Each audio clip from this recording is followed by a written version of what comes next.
como já expomos a primeira pausa contada por Cristo nessa história, nós vamos com ele mais adiante, né? Vamos para a segunda pausa que ele conta nessa história. E eu quero destacar aqui o versículo 24, quando ele diz assim: esse meu filho estava morto e reviveu, tinha se perdido e foi achado. E aí nos vem alguns textos em mente, como Gênesis 2:17, quando Deus diz assim para Adão: o dia que você comer esse fruto, nesse dia você morrerá. Vem também em mente Efésios capítulo 2, que diz que nós estávamos mortos nos nossos delitos e pecados. E vem também em João 5,12, quando diz assim: quem não tem o Filho de Deus não tem a vida. Lembrando que esse pai aqui nessa história, nessa passagem, ele representa o próprio Deus. E os filhos nessa história representa a humanidade. E eu fiquei pensando que Deus é a nossa fonte de vida. Deus ele é a nossa origem. E eu fiquei pensando que nada sobrevive longe da sua origem. Pensa comigo. Eu sempre gostei de pescar. Aqui mesmo na beira do Rio São Francisco. Já fui pescar várias vezes com o tio Osés, professor de João, com o pastor Joilson, professor de Pentateuco. Então, quando a gente puxa o peixe da água, o peixe vem com toda a força. Só que por 5 minutos na terra, o peixe não morre. Por quê? Porque a vida do peixe é a água.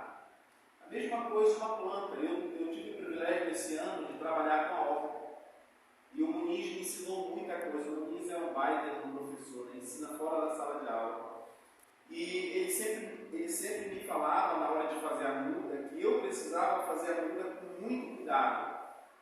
As mudas elas precisavam vir com bastante terra próximo de suas raízes. Por quê? Porque a vida da planta é a terra. E qualquer descuidozinho, qualquer descuido que acontecia, a planta poderia morrer. E como algumas morreu quando estava cuidando. Então, a origem da planta é a terra.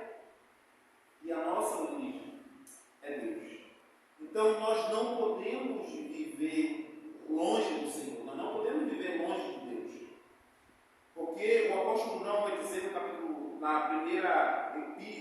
primeira carta de João, capítulo 5, versículo 12, que quem tem o filho tem a vida. Quem não tem o filho não tem a vida de Deus.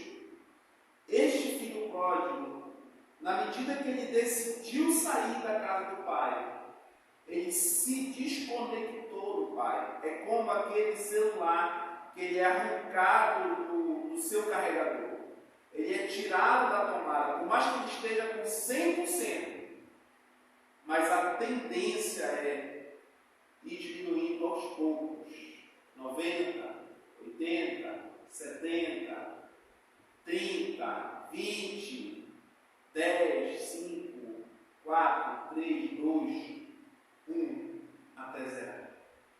Então, Jesus ele vai estar dizendo exatamente isso aqui para nós. Ele vai estar mostrando aqui nessa segunda pausa que o homem sem ele, o homem que não está conectado a ele, que não está ligado a ele, está morto espiritualmente, está distante, está em trevas, está em escuridão. É como esse filho que se distanciou da casa do pai. Então, o cenário aqui é de tristeza, o cenário aqui é de miséria, o cenário aqui é de horror, o cenário aqui é de distanciamento do pai. Então, esse filho, nessa segunda pausa, ele nos mostra um cenário de total desligamento de Deus.